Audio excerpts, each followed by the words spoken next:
बोले hello guys, તો આજે અમે રાયડામાં પાણી વાળી રહ્યા છે. મેં ને જયદીપ ને મમ્મી છે, 3 જણ છે અમે. અને આ બાજુ તમને દેખાડીએ પાણી ખાતર જાય તો દેખાડીએ તમને. આમાં પાણી પડે છે. આ ખાતર જાય રહ્યું, આ બાજુ દેખો તમે. ખાતર છે આમાં જાય છે. खूबसूरत हरियाली से देखो તમે. पीरो पीरो देखाय છે, રાયડો છે આમાં.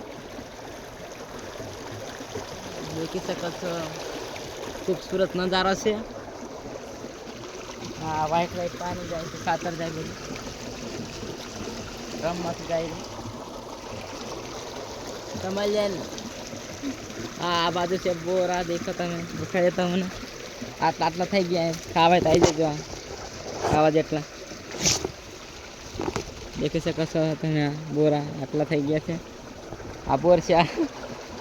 मिलिए नेक्स्ट ब्लॉग में, तब तक के लिए धन्यवाद। तो गाइस, ये बहुत बड़ा ब्लॉगर है, आप देख सकती है। ये बोर भी खाता है, बोर खाता है इधर।